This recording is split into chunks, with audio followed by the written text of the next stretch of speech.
Hello, you are watching Chapter 5 of my Lyarc Saga low turn count playthrough. Wow, okay, that just sounds weird. It's been far too long since I said that. Alright, so yeah, we're kicking off with the main mission of Chapter 5 today, and the first thing I need to do is a buttload of preps, because I have been putting off organizing my items a bit. So the first thing I have to do is a fair number of trades. To make sure my options are open, I'm removing items that are uselessly sitting on units who can't use them, and giving them to people who actually can use them. I think the most important of these is that Sylvis is getting the longbow that I picked up back in 4.1. I'm also going to be dropping off my materials in storage as per usual. And additionally, I want to take one of Faye's bags and stick it in here, because Faye is carrying around 3 bags, one of which belongs to her, and I think that's just excessive, really. With that done, there are a few things that I want to do before advancing the chapter. The first thing I'm going to do is buy a couple of items. The first of which is an Aspis for Ruby. She's picked up several levels, and so she's now able to use it with no failure chance, and that's going to give her a bit more defense when it activates and allow her to go for longer. This seems kind of expensive, so I'm funding it by selling off the treasure that I picked up back in Chapter 4, and also picking up the bounty for the guy I killed in 4.2. Then I'm going to grab a new healing orb for Izerna.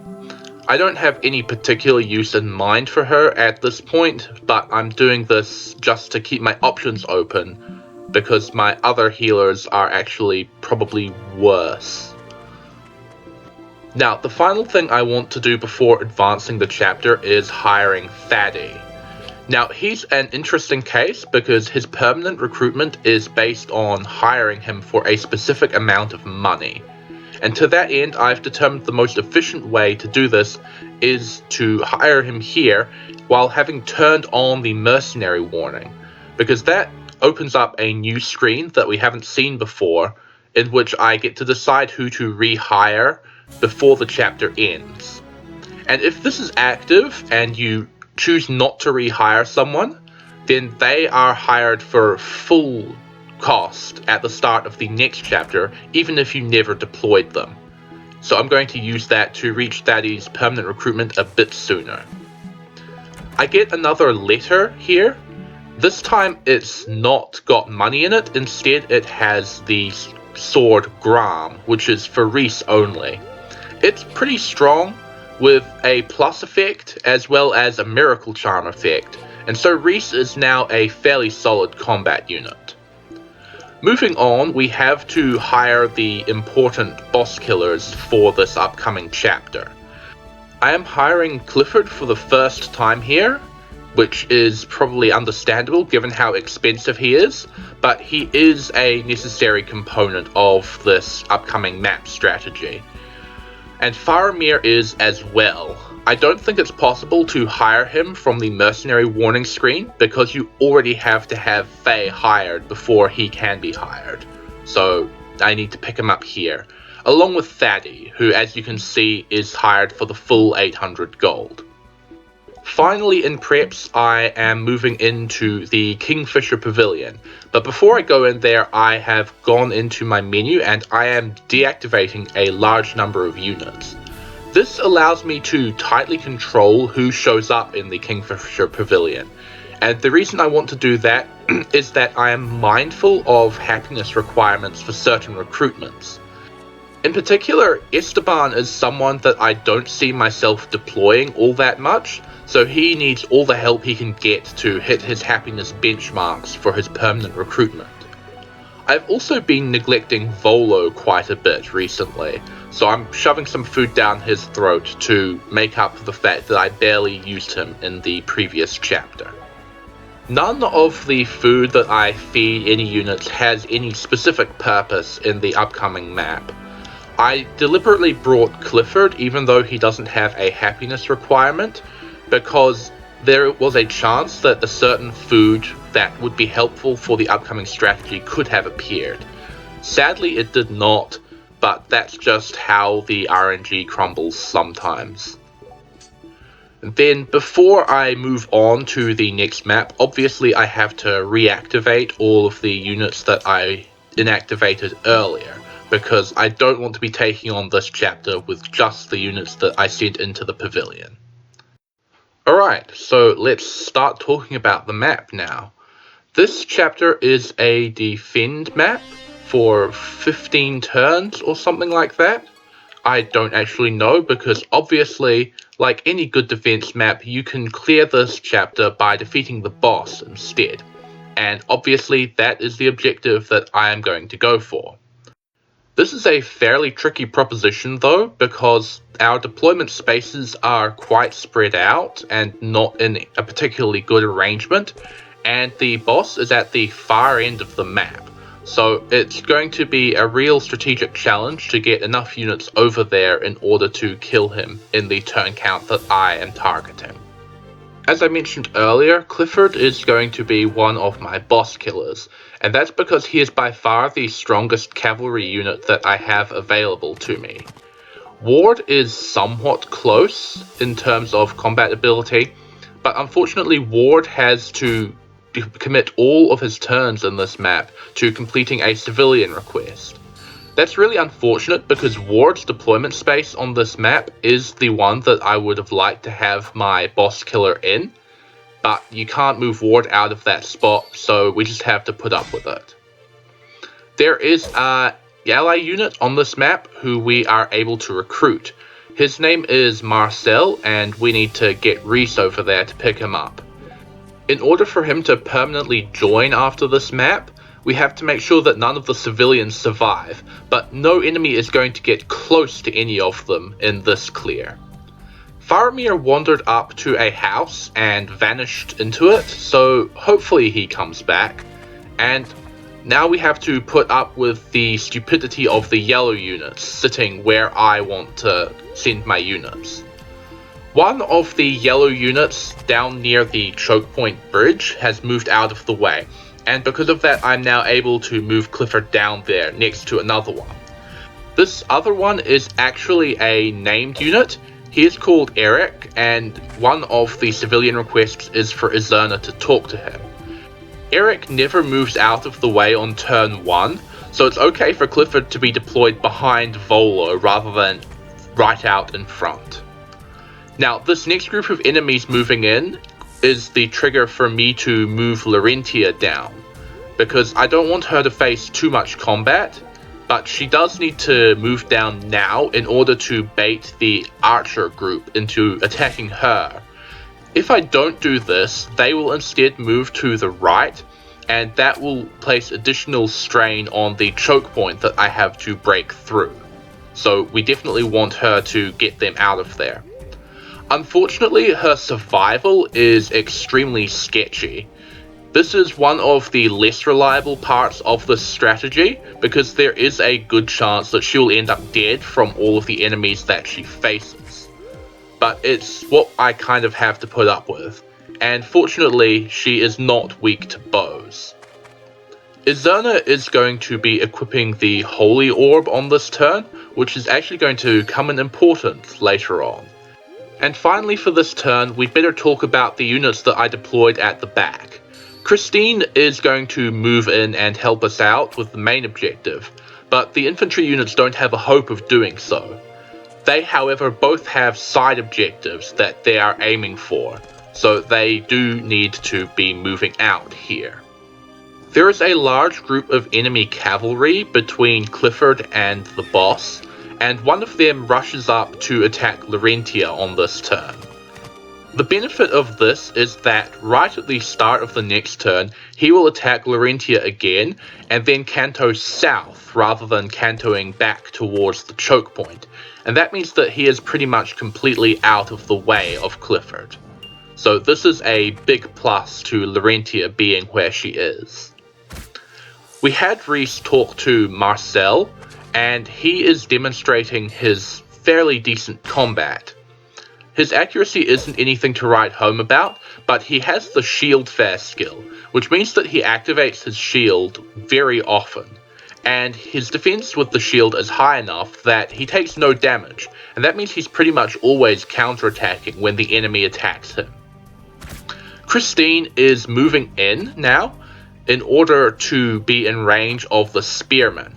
She is going to bait them straight up so that they are no longer in the way of Clifford, and she's very effective at doing so. In fact, she manages to dodge quite a lot on this clear, and she does a decent amount of damage in exchange, so Christine is pretty good. Izerna is now going to talk to Eric, completing the first of the civilian requests. Meanwhile, Ward is still talking to his guy.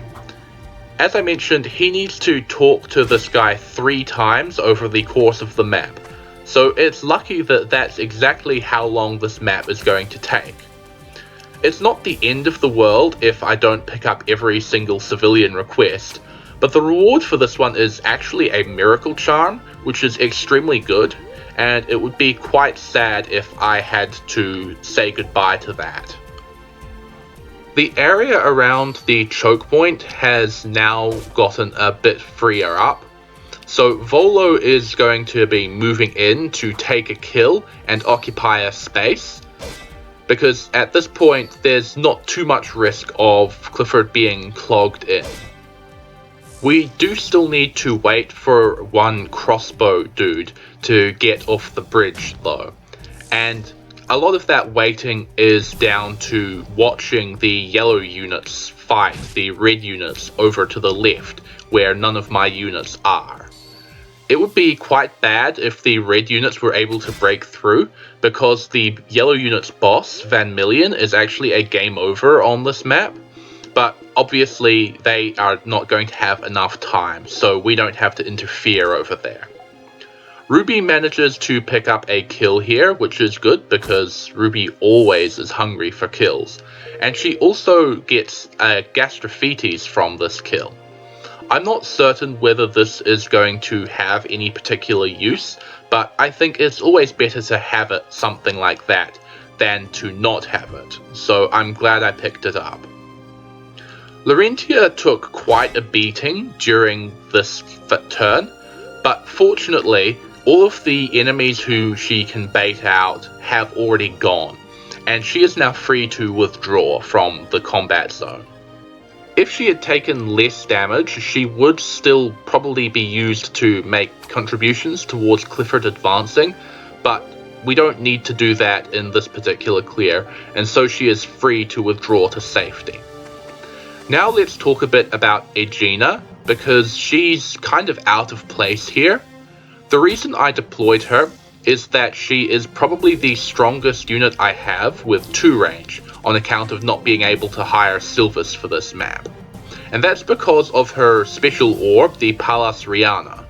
This orb attacks no fewer than 4 times consecutively, so it's effectively a Chukonu from Champions of Utena.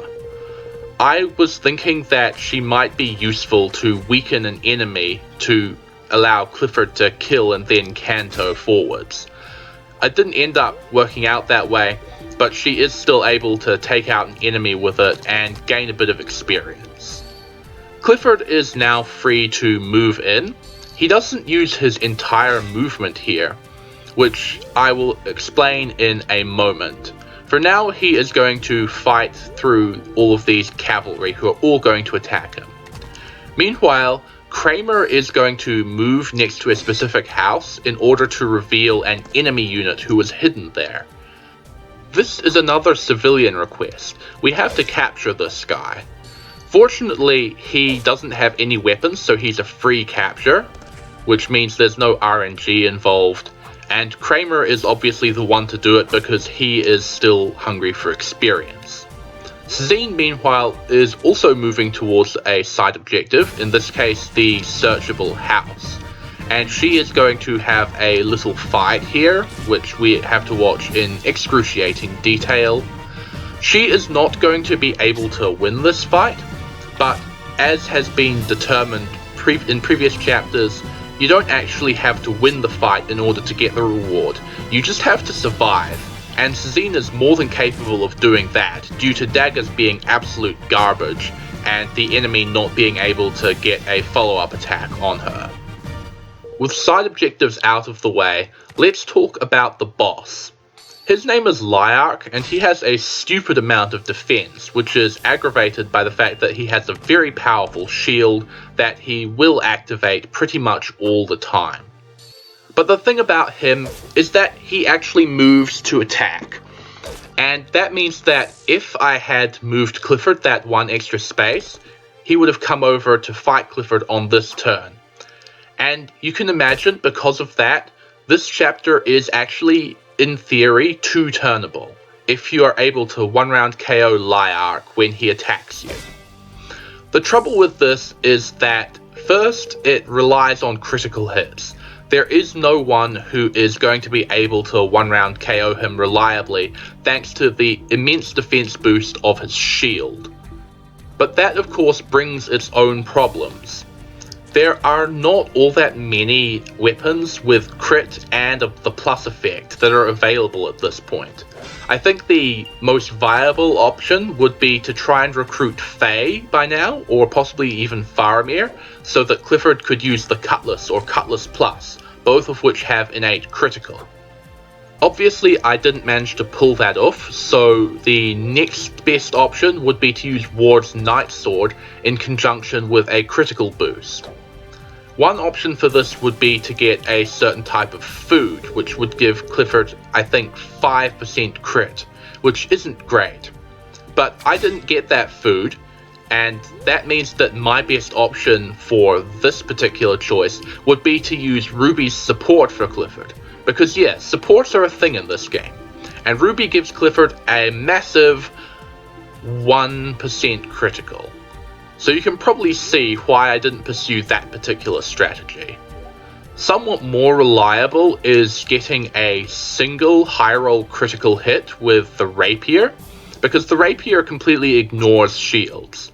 Unfortunately, Clifford would not be able to one-hit KO with this, so he'd need some help from Larentia, and I experimented with this a bit, and I just could not get Clifford into Lyarc's range on turn 2 without using Larentia as bait. So that is unfortunately off the table, and we are going to do this in 3 turns instead. Right now, I am using my remaining side objectives in order to stall until the boss attacks, which he now has. He is attacking Faramir, who appeared next to him out of the subterranean tunnel that he entered at the start of turn 1. This is a little event that I find really cute, and it's cool because it allows me to get an infantry unit over to the boss. It had to be Faramir though, because he's the only one with the movement to reach that house on turn 1. He is also attacked by the sub-boss, who was using Battle Cry, but Faramir is still able to dodge. And now Clifford is going to move in on Lyarc using the Killer Spear, which is capable of one-hit KOing him from full HP on a high roll crit if he does not get the shield block.